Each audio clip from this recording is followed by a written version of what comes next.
ಓಂ ನಮಃ ಶಿವಾಯ ಓಂ ನಮಃ ಶಿವಾಯ ಓಂ ನಮಃ ಶಿವಾಯ ಓಂ ನಮಃ ಶಿವಾಯ ಓಂ ನಮಃ ಶಿವಾಯ ಓಂ ನಮಃ ಶಿವಾಯ ಓಂ ನಮಃ ಶಿವಾಯ ಓಂ ನಮಃ ಶಿವಾಯ ಓಂ ನಮಃ ಶಿವಾಯ ಓಂ ನಮಃ ಶಿವಾಯ ಓಂ ನಮಃ ಶಿವಾಯ ಓಂ ನಮಃ ಶಿವಾಯ ಓಂ ನಮಃ ಶಿವಾಯ ಓಂ ನಮಃ ಶಿವಾಯ ಓಂ ನಮಃ ಶಿವಾಯ ಓಂ ನಮಃ ಶಿವಾಯ ಓಂ ನಮಃ ಶಿವಾಯ ಓಂ ನಮಃ ಶಿವಾಯ ಓಂ ನಮಃ ಶಿವಾಯ.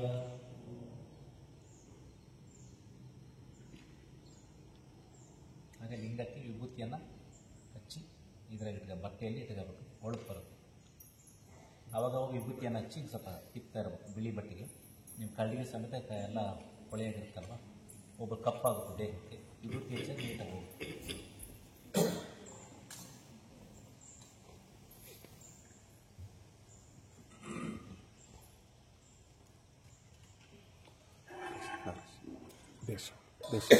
ಬೇಸನ್ ಲಿಂಗು ಲಿಂಗು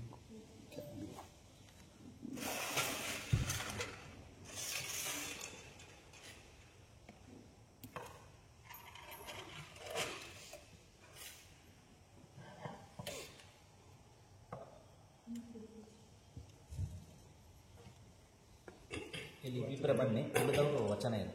ಉಳಿದ ಎಲ್ಲರೂ ಕೂತಿರೋದೆಲ್ಲರೂ ಇವರು ಅಷ್ಟೇ ಅಲ್ಲ, ಕೂತಿರೋರು ಎಲ್ಲರೂ ಹೇಳ್ತಾರೆ ವಚನ.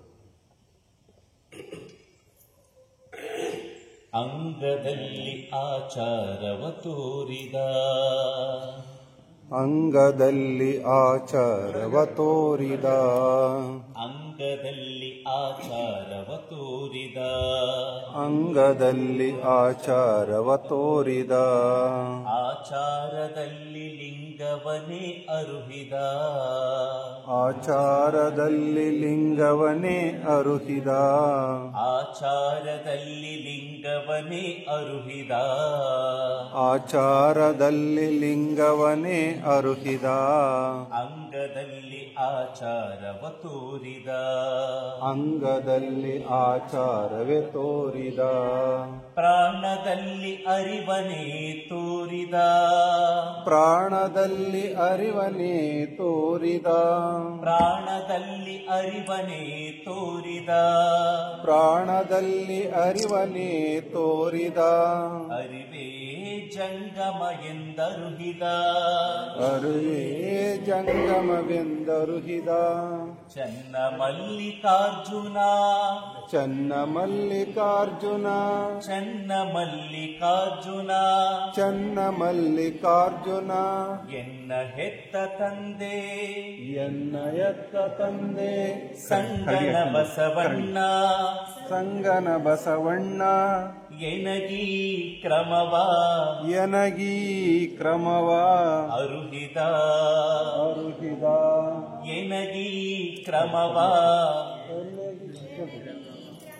ಎಲ್ರು ಹೇಳಿ ಎನಗಿ ಕ್ರಮವ ಎನಗಿ ಕ್ರಮವ ಅರುಹಿದ ಅರುಹಿದ ಅಂಗದಲ್ಲಿ ಆಚಾರವ ತೋರಿದ ಅಂಗದಲ್ಲಿ ಆಚಾರವೇ ತೋರಿದ ಆಚಾರದಲ್ಲಿ ಲಿಂಗವನೇ ಅರುಹಿದ ಆಚಾರದಲ್ಲಿ ಲಿಂಗವನೇ ಅರುಹಿದ ಅಂಗದಲ್ಲಿ ಆಚಾರವ ತೋರಿದ ಅಂಗದಲ್ಲಿ ಆಚಾರವೇ ತೋರಿದ ಅಂಗದಲ್ಲಿ ಆಚಾರವ ತೋರಿದ ಅಂಗದಲ್ಲಿ ಆಚಾರವ ತೋರಿದ ಬಯಲು ಬಯಲನೆ ಬಿತ್ತಿ ಬಯಲು ಬಯಲನೆ ಬಿತ್ತಿ ಬಯಲು ಬಯಲನೆ ಬೆಳೆದು ಬಯಲು ಬಯಲನೆ ಬೆಳೆದು ಬಯಲು ಬಯಲನೆ ಬಿತ್ತಿ ಬಯಲು ಬಯಲನೆ ಬಿತ್ತಿ ಬಯಲು ಬಯಲನೆ ಬೆಳೆದು ಬಯಲು ಬಯಲನೆ ಬೆಳೆದು ಬಯಲು ಬಯಲಾಗಿ ಬಯಲು ಬಯಲಾಗಿ ಬಯಲಾಯಿತಯ್ಯ ಬಯಲಾಯಿತಯ್ಯ ಬಯಲ ಜೀವನ ಬಯಲ ಜೀವನ ಬಯಲ ಭಾವನೆ ಬಯಲ ಭಾವನೆ ಬಯಲ ಜೀವನ ಬಯಲ ಜೀವನ ಬಯಲ ಭಾವನೆ ಬಯಲ ಭಾವನೆ ಬಯಲು ಬಯಲಾಗಿ ಬಯಲು ಬಯಲಾಗಿ ಬಯಲಾಯಿತಯ್ಯ ಗುಹೇಶ್ವರ ಗುಹೇಶ್ವರ ಗುಹೇಶ್ವರ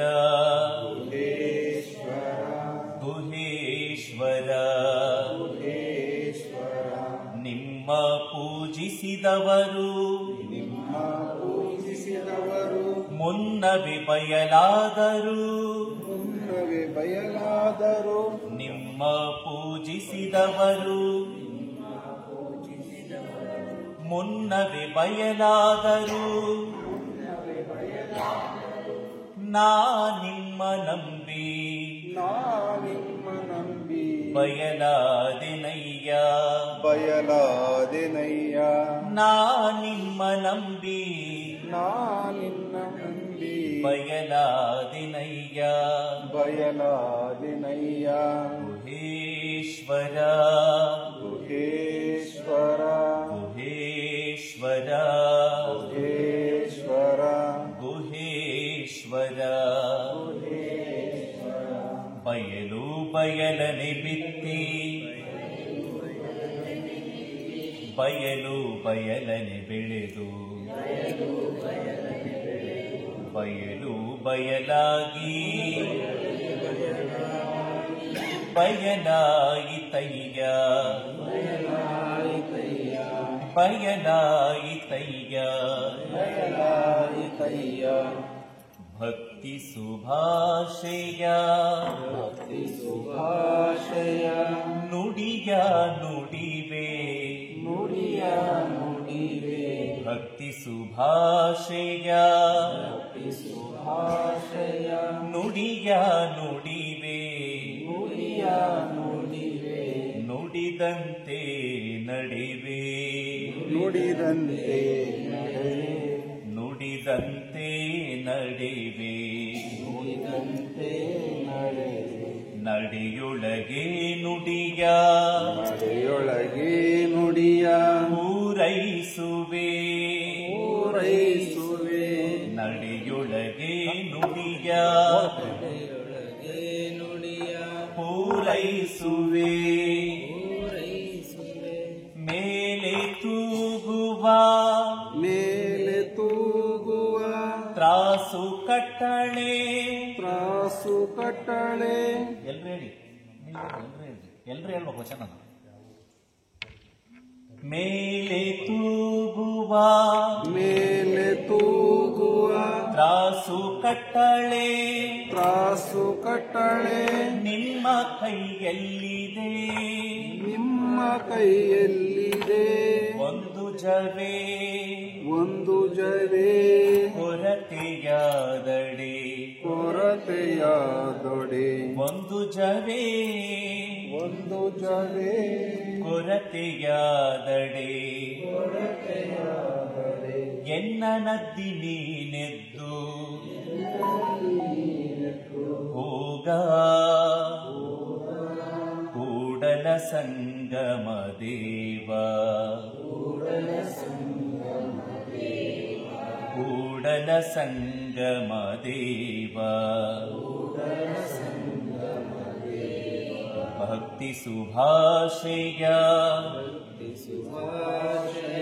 ನುಡಿಯ ನುಡಿವೆ ನುಡಿಯ ನುಡಿವೆ ಭಕ್ತಿ ಸುಭಾಷೆಯ ಭಕ್ತಿ ಸುಭಾಷಯ ನುಡಿಯ ನುಡಿವೆ ನುಡಿಯ ನುಡಿವೆ ನುಡಿದಂತೆ ನಡೆವೆ ನುಡಿದಂತೆ ನಡೆವೆ ನುಡಿದಂತೆ ನುಡಿದಂತೆ ನಡೆವೆ ನುಡಿದಂತೆ ನಡೆವೆ ನುಡಿದಂತೆ ನಡೆವೆ ನುಡಿದಂತೆ ನಡೆವೆ ನುಡಿದಂತೆ ನಡೆವೆ ನುಡಿದಂತೆ ನಡೆವೆ ಹೇಳ್ರಿ ಹೆಸರು. ಓಂ ಶ್ರೀ ಗುರು ಬಸವಲಿಂಗಾಯ ನಮಃ ಓಂ ಶ್ರೀ ಗುರು ಬಸವಲಿಂಗಾಯ ನಮಃ ಓಂ ಶ್ರೀ ಗುರು ಬಸವಲಿಂಗಾಯ ನಮಃ ಓಂ ಶ್ರೀ ಗುರು ಬಸವಲಿಂಗಾಯ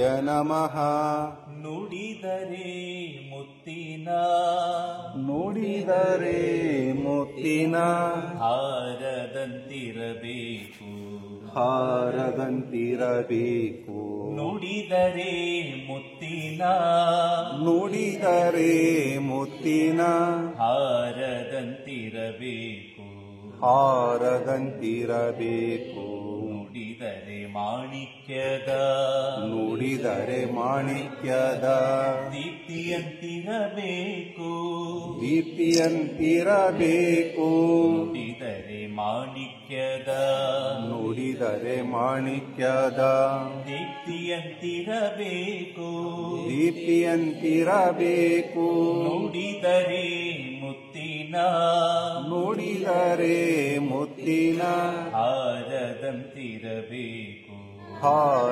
ಹಾರದಂತಿರಬೇಕು ನುಡಿದರೆ ಸ್ಫಟಿಕದ ನುಡಿದರೆ ಸ್ಫಟಿಕದ ಶಲಾಕೆಯಂತಿರಬೇಕು ಶಾಲಾಕೆಯಂತಿರಬೇಕು ನುಡಿದರೆ ಸ್ಫಟಿಕದ ನುಡಿದರೆ ಸ್ಫಟಿಕದ ಶಲಾಕೆಯಂತಿರಬೇಕು ಶಾಲಾಕೆಯಂತಿರಬೇಕು ನುಡಿದರೆ ಮುತ್ತಿನ ನುಡಿದರೆ ಮುತ್ತಿನ ಹಾರದಂತಿರಬೇಕು ಹಾರದಂತಿರಬೇಕು ನುಡಿದರೆ ಸ್ಫಟಿಕದ ನುಡಿದರೆ ಸ್ಫಟಿಕದ ಶಲಾಕೆಯಂತಿರಬೇಕು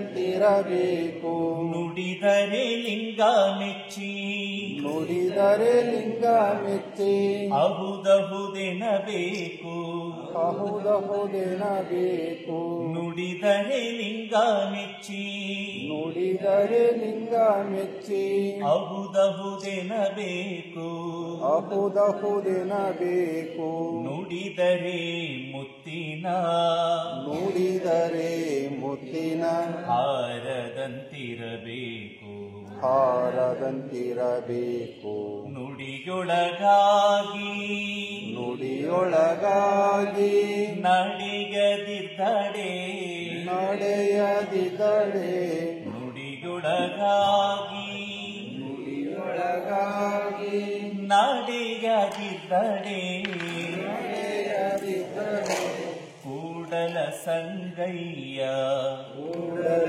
ಸಂಗಯ್ಯ ಎಂತೊಲಿವನಯ್ಯ ಎಂತೊಲಿವನಯ್ಯ ಕೂಡಲ ಸಂಗಯ್ಯ ಕೂಡಲ ಸಂಗಯ್ಯ ಎಂತೊಲಿವನಯ್ಯ ನುಡಿದರೆ ಮುತ್ತಿನ ನುಡಿದರೆ ಮುತ್ತಿನ ಹಾರದಂತಿರಬೇಕು ಹಾರದಂತಿರಬೇಕು ನುಡಿದರೆ ಮುತ್ತಿನ ನುಡಿದರೆ ಮುತ್ತಿನ ಹಾರದಂತಿರಬೇಕು ಹಾರದಂತಿರಬೇಕು ಕಲ್ಲೊಳಗೆ ಹೊನ್ನುಂಟು ಕಲ್ಲೊಳಗೆ ಹೊನ್ನುಂಟು ಮರದೊಳಗೆ ಅಗ್ನಿಯುಂಟು ಮರದೊಳಗೆ ಕಲ್ಲೊಳಗೆ ಹೊನ್ನುಂಟು ಕಲ್ಲೊಳಗೆ ಹೊನ್ನುಂಟು ಮರದೊಳಗೆ ಅಗ್ನಿಯುಂಟು ಮರದೊಳಗೆ ಅಗ್ನಿಯುಂಟು ಹಾಲೊಳಗೆ ತುಪ್ಪವುಂಟು ಹಾಲೊಳಗೆ ತುಪ್ಪವುಂಟು ಅಂತರಾಮಿಯಲಿ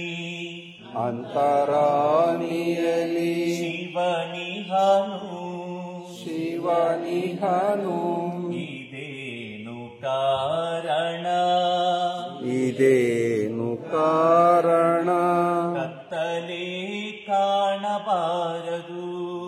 ಕತ್ತಲೆ ಕಾಣಬಾರದು.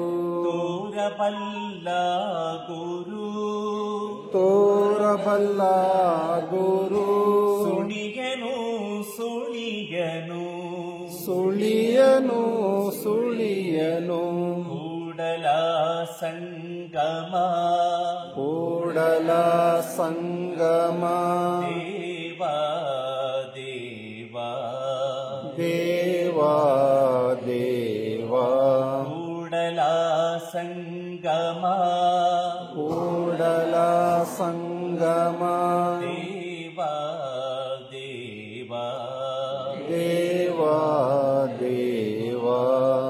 ಓಂ ಶ್ರೀ ಗುರು ಬಸವಲಿಂಗಾಯ ನಮಃ.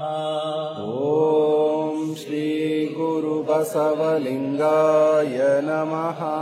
ಓಂ ಶ್ರೀ ಗುರು ಬಸವಲಿಂಗಾಯ ನಮಃ. ಓಂ ಶ್ರೀ ಗುರು ಬಸವಲಿಂಗಾಯ ನಮಃ. ಓಂ ಶ್ರೀ ಗುರು ಬಸವಲಿಂಗಾಯ ನಮಃ. ಓಂ ಶ್ರೀ ಗುರು ಬಸವಲಿಂಗಾಯ ನಮಃ.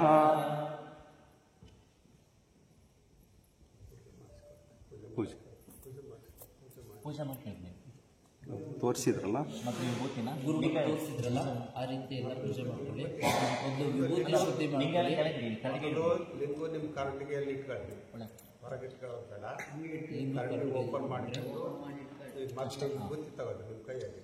ವಿಭೂತಿನ ನಿಮ್ಮ ಎಡಗೈಯಲ್ಲಿ ಇಟ್ಕೊಳ್ಳಿ. ವಿಭೂತಿನ ತೋರಿಸಿದ್ರು ನಿಮಗೆ. ಎಡಗೈಯಲ್ಲಿ ಇಟ್ಕೊಂಡು ಅದ್ರ ಮೇಲೆ ಒಂದು ಹೂವು ಇಟ್ಕೊಳ್ರಿ. ನಿಮ್ಮ ಎಡಭಾಗ ತೊಡೆ ಮೇಲೆ ಊದ್ಬತ್ತಿಗೆ ಓಂ ನಮಃ ಶಿವಾಯ ಅಂತ ಮೂಡಿಸಿ ಊದ್ಬತ್ತಿ ಬೆಳಗ್ಬಿಟ್ಟು ಐತಿ ಅಂತ ಹೇಳಿ ಕಳಿಸ್ರಾಡಿ. ಹಾಗೆ ಬಿಡಿ, ಹಾಗೆ ಬೆಳಗ್ಗೆ ಹಾಗೆ ಬಿಡಿ. ಅದ್ರ ಮೇಲೆ ನಿಮ್ಮ ಬಲಗೈಯನ್ನು ಮುಚ್ಚಿಟ್ಕೊಂಡು ಓಂ ನಮಃ ಶಿವಾಯ ಅಂತ 3 ಸಾರಿ ಹೇಳಿ. ಕೊನೆಗೂ ಹೇಳ್ಬೋದು, ಬಾಯಿ ಬಿಟ್ಟು ಹೇಳ್ಬೋದು. ಹೇಗೆ ಈಗ ಹೂವನ್ನು ತೆಗೆದು ಬೇಸನ್ಗೆ ಹಾಕಿ. ಅದಕ್ಕೆ ಮಜ್ಜನ ಪಾತ್ರೆ ಅಂತ ಕರೀತಾರೆ. ಈಗ ವಿಭೂತಿ 3 ಬೆರಳಿಗೆ ಮೊದಲು ಹಣೆಗೆ ಧರಿಸ್ಕೊಳ್ರಿ 3 ಬಾರಿ. ನಿಮ್ಮ ಬೇಸನ್ನು ಇದು ನಿಮ್ಮ ಎಡಗೈ ಹತ್ರ ಇರಬೇಕು. ಇಲ್ಲ ಸರಿ ಆಯ್ತು. ನಿಮ್ಮ ಕತ್ತಿಗೆ ನಿಮ್ಮ ಕುತ್ತಿಗೆ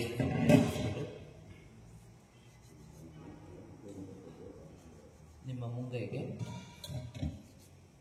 ಮಧ್ಯದ ಕೈಗೆ, ಮೊಣಕೈ ಸುತ್ತ, ತೋಳಿಗೆ, ಭುಜಕ್ಕೆ, ಎದೆಯ ಭಾಗಕ್ಕೆ, ಹೊಟ್ಟೆಗೆ, ಅದೇ ರೀತಿ ಬೆನ್ನಿಗೆ, ಅದೇ ರೀತಿ ನಿಮ್ಮ ಎಡಗೈಗೆ, ಎಡಗೈನಿಂದ ಬಲಗೈಗೆ ಧರಿಸ್ಕೊಂಡ್ರಿ.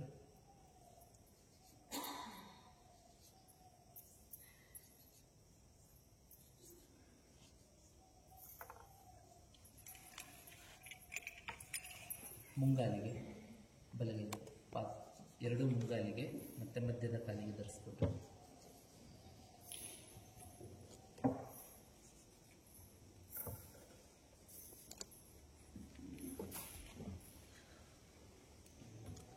ವಿಭೂತಿಯನ್ನು ತೆಗೆದಿರಿ. ಕರಡಿಗೆಯಿಂದ ಲಿಂಗವನ್ನು ಹೊರಗೆ ತೆಗೆದುಕೊಳ್ಳಿ.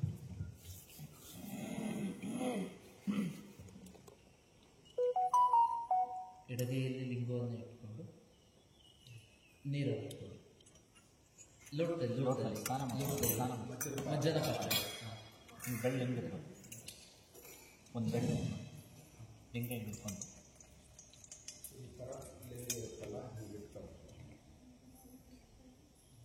ನೀರು ಎರೆದಾದ ಮೇಲೆ ಒಣ ಬಟ್ಟೆಯಲ್ಲಿ ಒರೆಸ್ಕೋಬೇಕು.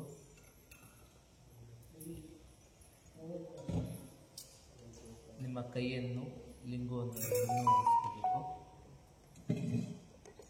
ಲಿಂಗವನ್ನು ಬೆರಳಿನ ಕಡೆ ಇಟ್ಕೊಳ್ಳಿ. ಬೆರಳಿನ ಹತ್ರ ಇಟ್ಕೊಂಡು ಹಂಗೆ ಶಿವ ಅಂತ ಬರ್ತಾರೆ. ಇಟ್ಕೊಂಡು ಮಧ್ಯದಲ್ಲಿ ಶಿವ ಅಂತ ಬರ್ತಾರೆ. ಲಿಂಗವನ್ನು ಈಗ ಮಧ್ಯಕ್ಕೆ ಇಟ್ಕೊಂಡ್ರೆ ಆ ಲಿಂಗದ ಅಕ್ಕಪಕ್ಕದಲ್ಲಿ ಮಾತ್ರ ವಿಭೂತಿ ಧರಿಸಿ. ಲಿಂಗವಿನ ಎರಡೂ ಬದಿಗೆ ಅಕ್ಕಪಕ್ಕ. ಈಗ ನಿಮ್ಮ ಬೆರಳುಗಳ ಕಾಣಬೇಕು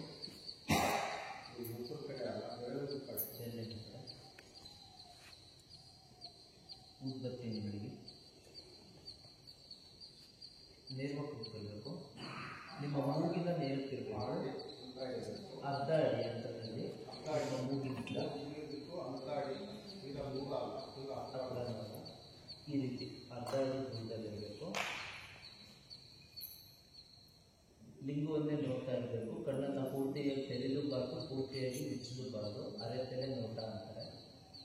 ಲಿಂಗವನ್ನೇ ನೋಡ್ತಾ ಓಂ ನಮಃ ಶಿವಾಯ ನೇರವಾಗಿ ಕೂತ್ಕೊಳ್ಬೇಕು. ಓಂ ನಮಃ ಶಿವಾಯ, ಓಂ ನಮಃ ಶಿವಾಯ, ಓಂ ನಮಃ ಶಿವಾಯ, ಓಂ ನಮಃ ಶಿವಾಯ, ಓಂ ನಮಃ ಶಿವಾಯ, ಓಂ ನಮಃ ಐತಂತ ಐತಂತ ಓಂ ನಮಃ ಶಿವಾಯ, ಓಂ ನಮಃ ಶಿವಾಯ, ಓಂ ನಮಃ ಶಿವಾಯ, ಓಂ ನಮಃ ಶಿವಾಯ, ಓಂ ನಮಃ ಶಿವಾಯ. ಲಿಂಗವನ್ನು ನೋಡ್ತಾ ಇದ್ದಾರೆ, ಓಂ ನಮಃ ಶಿವಾಯ, ಓಂ ನಮಃ ಶಿವಾಯ, ಓಂ ನಮಃ ಶಿವಾಯ, ಓಂ ನಮಃ ಶಿವಾಯ. ಈಗ ಹೂವನ್ನು ತೆಗೆದು ಮಜ್ಜನ ಪಾತ್ರೆಗೆ ಹಾಕಿ ಉದ್ದನೆಯಿಂದ ಲಿಂಗದ ಮೇಲೆ 3 ಬಾರಿ ನೀರು. ಗುರುಗಳು ಹೇಳಿದ್ರಲ್ಲ, ಗುರು ಪಾದೋದಕ, ಲಿಂಗ ಪಾದೋದಕ, ಜಂಗಮ ಪಾದೋದಕ ಅಂತ. ಈಗ ಲಿಂಗವನ್ನು ಬೆರಳಿನ ಕಡೆ ಇಟ್ಕೊಂಡು ಸ್ವೀಕಾರ ಮಾಡಿ. ಈಗ ಮತ್ತೆ ಒರೆಸ್ಕೊಂಡು ಇನ್ನೊಂದು ಪೂಜೆ ಮಾಡಿ ಅದೇ ರೀತಿ.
ರುದ್ರಾಕ್ಷಿ ಸರ ಇತ್ತು ಅಂತಂದರೆ ಇದು 108 ಇರುತ್ತೆ. ಇದು ಬೆಳೆಸ್ಕೊಳ್ತಾ ಓಂ ನಮಃ ಶಿವ ಅಂದ್ಬಿಟ್ಟು ಒಂದು ವೇಳೆ ರುದ್ರಾಕ್ಷಿ ಸರ ಇರಲಿಲ್ಲ ಅಂತಂದರೆ ಬೆರಳುಗಳಲ್ಲಿ ಓಂ ನಮಃ ಶಿವ, ಓಂ ನಮಃ ಶಿವ ಅಂತ ಹೇಳಿ 1 2 3 4 5 6 7 8 9 10 11 12 ಒಂದು ಸುತ್ತು ಬಂದರೆ 12 ಸರಿ ಆಗುತ್ತೆ. 9 ಸರಿ ಆದರೆ 108 ಸರಿ ಆಗುತ್ತೆ. ಬೆರಳಲ್ಲೂ ಎಣಿಸ್ಕೋಬೋದು.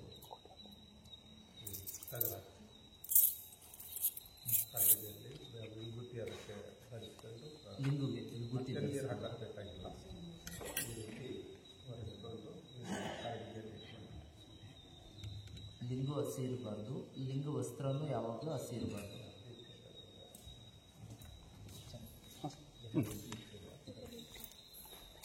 ಬೇಡ ಕರಡಿಗೊಳಗೆ ಬಾ ಕಡೆ ಇದೆ.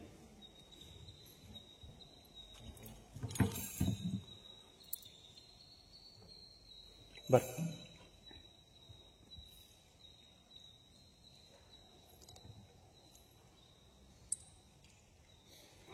ಕರಡಿ ಒಳಗೆ ಇಟ್ಕೊಳ್ರಿ, ಇದ್ದಲ್ರಿ ಎಲ್ಲ